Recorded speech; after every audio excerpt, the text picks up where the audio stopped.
Hello বন্ধুরা, আজকে আমি দেখাতে চলেছি কিভাবে অন্নপূর্ণা যোজনা ফর্মটি সঠিকভাবে ফিল আপ করবেন বাড়িতে বসে। এটাতে যদি ভালোভাবে না ফিল আপ করা হয় তাহলে আপনি হয়তো অন্নপূর্ণা ভাণ্ডার পাবেন না।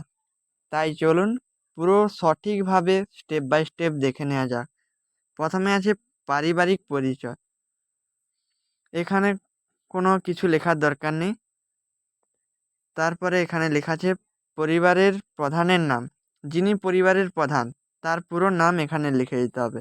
আধার কার্ডে পুরো নাম সঠিক নাম লেখা থাকে, তাই আধার কার্ডটা দেখে লিখবেন।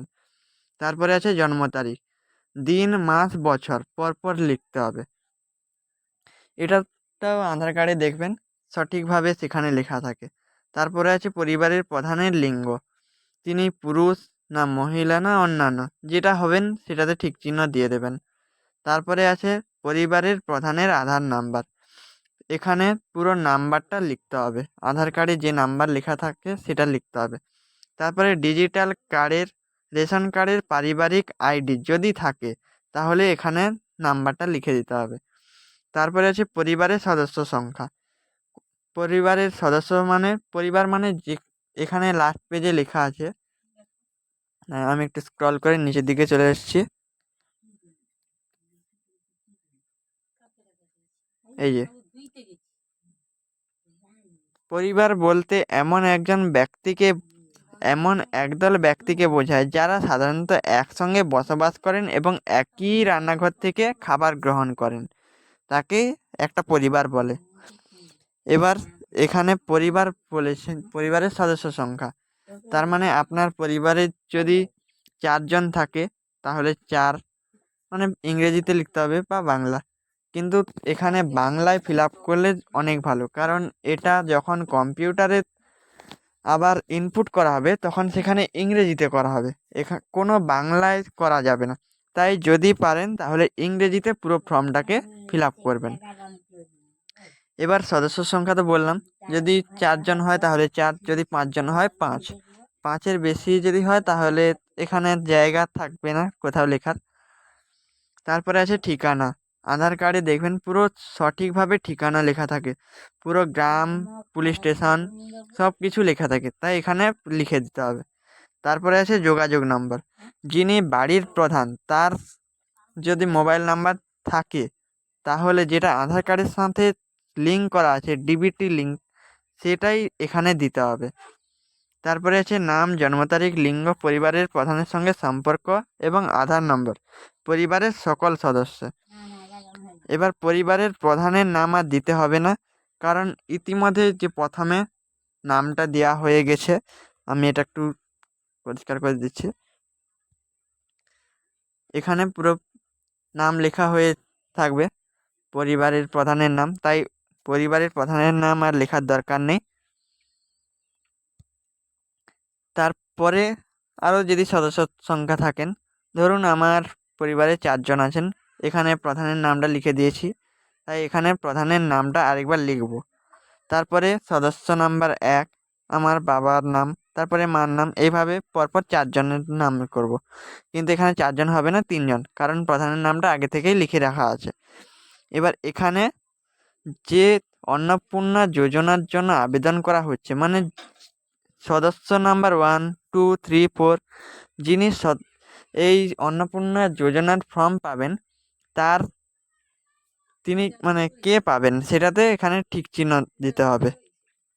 ধরুন এখানে সদস্য নাম্বার 2 পেলো, তাহলে এখানে ঠিক চিহ্ন দিয়ে দিতে হবে। আর এখানে কোনো কিছু লেখা যাবে না। আর যদি 5 বছরের নিচে শিশু থাকে তাহলে তার তো আধার কার্ড থাকবে না, তাই আধার কার্ডের নামের জায়গায় এখানটায় লিখে দিতে হবে নে, NA, নে মানে না বলে। এবার আমি একটু নিচের দিকে চলে আসছি। এভাবে এই যে 4, 5 এভাবে করা আছে, না সরি ওটা ভুল,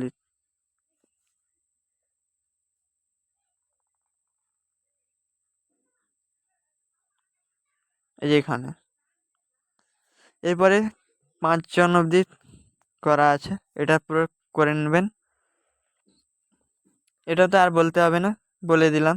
যে যিনি এই অন্নপূর্ণা ভাণ্ডার পাবেন, তার এখানে হ্যাঁ চিহ্নে ঠিক চিহ্ন দিতে হবে। তারপরে আছে পরিবারের প্রধান এবং পরিবারের সকলের প্রাপ্তবয়স্ক সদস্যের অ্যাকাউন্ট, ব্যাঙ্ক অ্যাকাউন্ট মানে অ্যাকাউন্টের ডকুমেন্ট এখানে করতে হবে।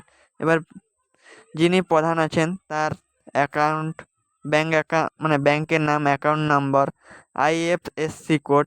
এবার একটা কথা বলে রাখি, এর আগের পেজে যেরকম সদস্য নাম্বার 1 2 3 4 5 করেছিল, সেখানে যেরকম সদস্য লিখেছেন এখানেও ঠিক সেভাবেই লিখতে হবে।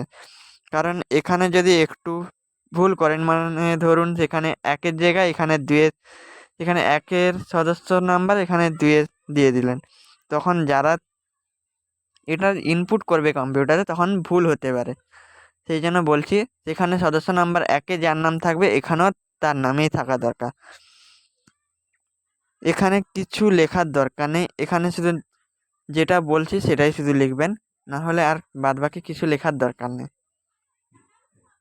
তারপরে আছে এপিক সক এবং মানে এপিক মানে ধরুন যারা ভোট দিয়েছেন তাদের, যারা মানে সকল প্রাপ্তবয়স্ক সদস্যদের ভোটের তালিকায় অংশ নাম্বার সহ এপিক নাম্বার, বিধানসভার ক্ষেত্র এবং অংশ নাম্বার, এটা ভোটের কার্ডে লেখা থাকে। এটা দেখে দেখে যারা মানে যাদের 18 বছর হয়ে গেছে তাদেরই ভোটের কার্ড হয়েছে, এবার সেগুলো দেখে দেখে এখানে লিখে নেন।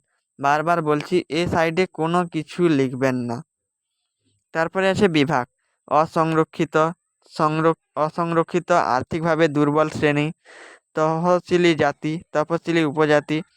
এখানে হয়তো অনেকে বুঝতে পারবে না যে জেনারেল কোনটা, সেটা এই যে অসংরক্ষিত লেখা আছে ফার্স্ট অপশন যেটা, সেটা হচ্ছে জেনারেল।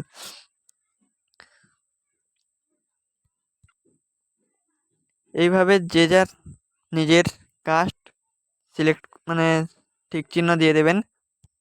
তারপরে আছে রেশন কার্ড বা খাদ্য ভর্তুকি। আপনার কি ডিজিটাল রেশন কার্ড আছে?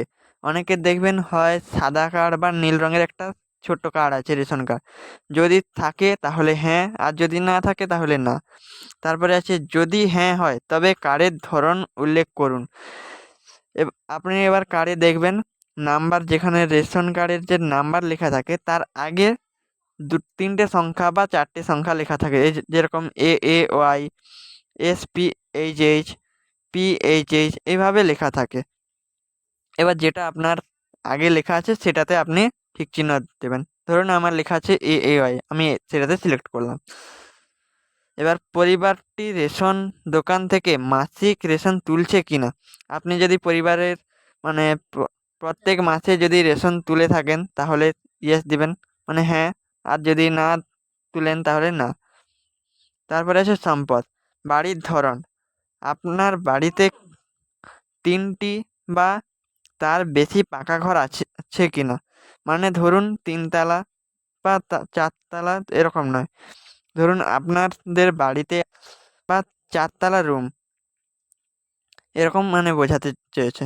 তাই যদি আপনার যদি 3 তলা বাড়ি হয় তাহলে এখানে হ্যাঁ লিখবেন, আর যদি না থাকে তাহলে না। তারপরে পারিবারিক জমির মালিকানা, যদি পরিবারের কারো জমি থাকে তাহলে ইয়েস মানে হ্যাঁ, আর যদি না থাকে তাহলে না। এটা রেজিস্ট্রেশনের নথি বা মিউটেশন কপি যদি থাকে তার তারিখ সহ সর্বশেষ জমির রেকর্ডের কপিটা দিতে হবে। এবার পরিবারের সকল সদস্যদের মোট জমির পরিমাণ, মানে একর হিসাবে তো আমরা গণনা করি, কিন্তু এখানে একর হিসাবে নয়, শতক হিসাবে গণনা করতে হবে। এবার যত একর থাকে তাকে দিয়ে 100 দিয়ে গুণ করলে বেরিয়ে যাবে।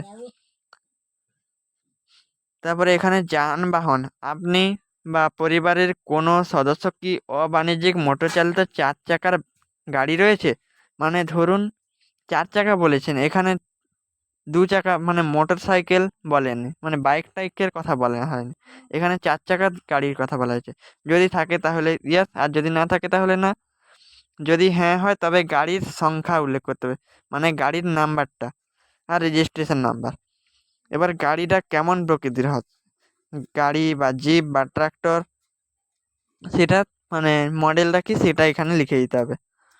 তারপরে আছে পরিবার ভিত্তিক সদস্যদের স্বাস্থ্য বীমা, এটা অনেকেরই থাকে না, বা যদি থাকে তাহলে এখানে হ্যাঁ দেবে, আর যদি না থাকে তাহলে মানে না দিবে।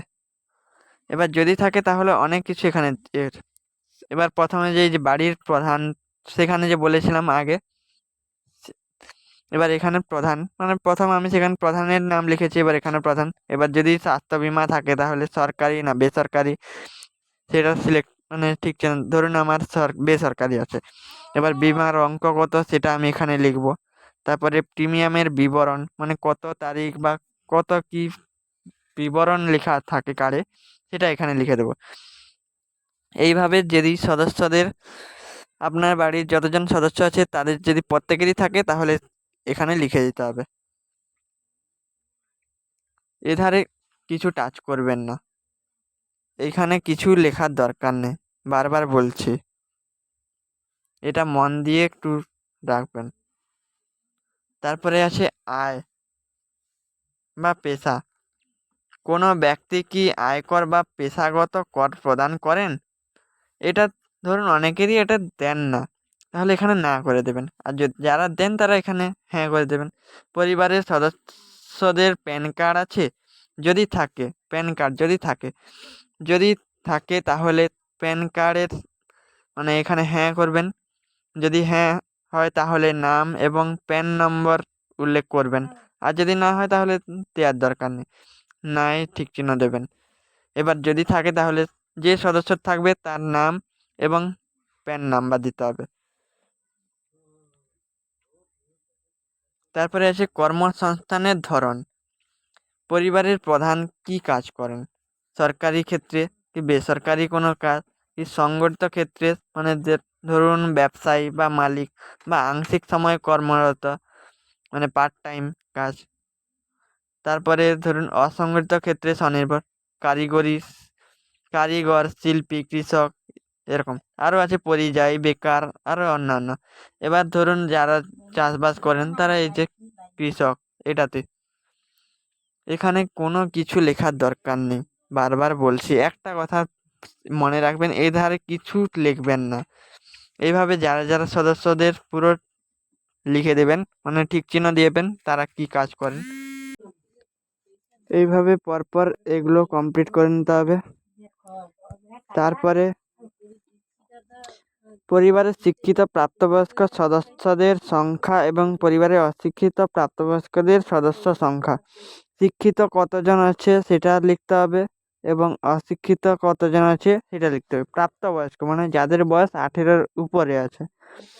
এবার পরিবারের প্রধান যিনি আছেন তিনি শিক্ষিত না অশিক্ষিত, এবং সর্বোচ্চ শিক্ষাগত যোগ্যতা মানে তিনি কতদূর অবধি পড়াশোনা করেছেন। এইভাবে সদস্য 1, সদস্য 2, সদস্য 3 এইভাবে করতে হবে।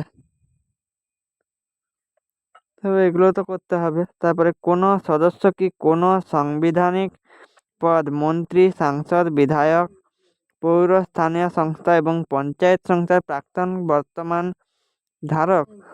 যদি হ্যাঁ হন তাহলে হ্যাঁ, অথবা যদি না হন তাহলে না। এটা অনেকেই না হবে। এবং যদি কারো হ্যাঁ হয় তাহলে যিনি এই পদে রয়েছেন তার সদস্য নাম্বার।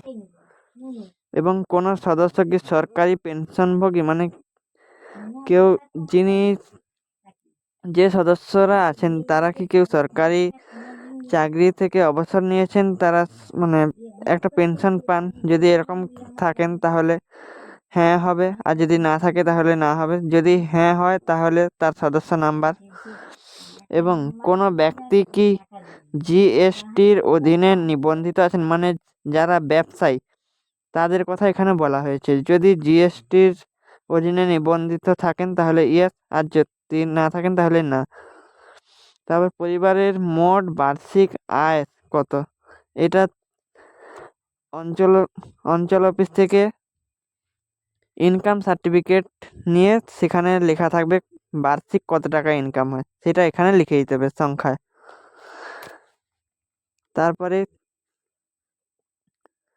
সিএএ আবেদনের বর্তমান অবস্থা যদি থাকে, যদি সিএএ আবেদন করে থাকেন তাহলে সেটা মানে এখন কেমন অবস্থায় আছে, প্রযোজ্য নয়, আবেদন করা হয়েছে, যদি হ্যাঁ হয় তাহলে আবেদন নাম্বার, আর যদি ইস্যু করা হয়ে গেছে যদি হ্যাঁ হয় সার্টিফিকেট নাম্বারটা দিতে হবে। এভাবে সদস্য থ্রি মানে 1 2 3 4 5 অবধি করে দিতে হবে। তারপরে অন্যান্য কিষাণ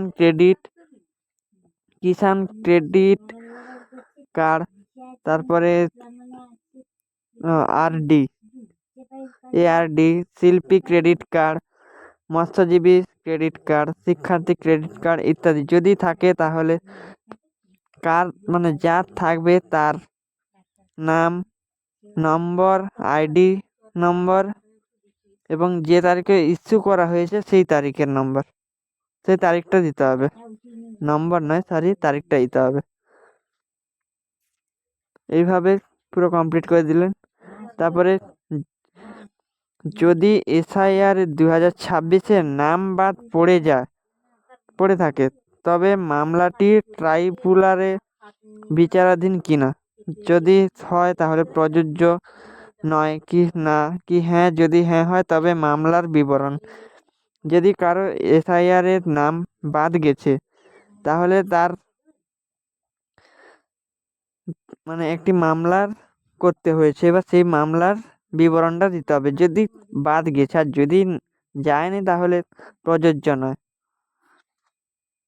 এইভাবে যদি কারো ভোটের এসআইআর এর নাম বাদ যায় তাহলে তার সদস্য সংখ্যাতে লিখতে হবে। তারপরে আছে সামাজিক মর্যাদা এবং নির্ভরশীল ব্যক্তিগণ, বিদ্যালয়ের অধ্যয়নরত পরিবারের সকল শিশুর বিবরণ। এবার আপনার পরিবারে যদি শিশু সংখ্যা 4 জন থেকে থাকে তাহলে 4টে শিশুর প্রথম শিশুর নাম, বয়স, বিদ্যালয়ের নাম, ধরন যেমন সরকারি সাহায্যপ্রাপ্ত, স্পন্সর বিদ্যালয়, বেসরকারি, স্বীকৃত মাদ্রাসা, অন্যান্য মাদ্রাসা এবং অন্যান্য, যেটাতে শিশু পড়াশোনা করছে যে স্কুলে সেটাই লিখতে হবে, মানে এখানে ঠিক চিহ্ন দিতে হবে যেখানে মানে যেখানে পড়াশোনা করছে। তারপরে আছে শিশুদের টিকাকরণের বর্তমান অবস্থা। এবার যত শিশু আপনার বাড়িতে আছেন তারা কি টিকাকরণ করেছে, কি সম্পূর্ণ হয়েছে, কি টিকাকরণ হয়নি, যদি হয়ে থাকে তাহলে ইয়েস মানে হ্যাঁ জায়গায়, আর যদি না হয় তাহলে টিকাকরণ হয়নি তাতে ঠিক চিহ্ন দেবেন। তারপরে আছে আপনি কি কোনো সরকারি প্রকল্পের সুবিধা ডিবিটি এর মাধ্যমে পাচ্ছেন, যদি পাচ্ছেন তাহলে পরিবারের প্রধান, যদি পাচ্ছেন তাহলে হ্যাঁ হবে, আর যদি না পায় তাহলে না হবে, আর যদি পায় তাহলে প্রকল্প নাম্বার এখানে 1, এবার প্রকল্পর নাম দেবেন। তারপরে প্রত্যাহার করতে চান মানে আপনি এই প্রকল্পটি নিতে চান না, তাহলে এখানে হ্যাঁ চিহ্ন দিয়ে দেবেন। এইভাবে পরপর করে দেবেন।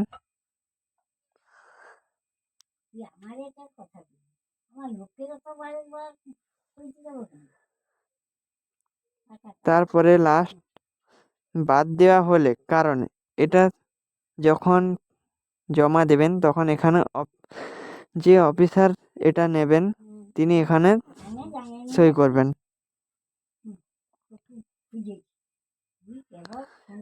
তারপরে আমি এই মর্মে ঘোষণা করছি যে উপরের প্রদত্ত তথ্য আমার জ্ঞান ও বিশ্বাস অনুযায়ী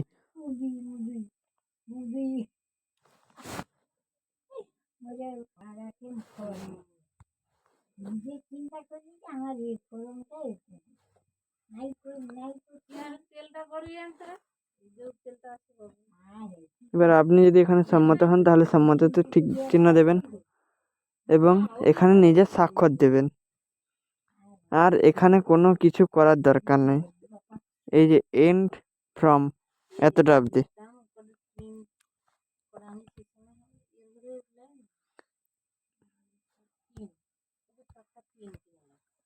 এটা যখন আপনি জমা দেবেন যখন জমা দেবেন তখন এটার যে অফিসার জমা নেবেন তিনি এটা সই করবেন।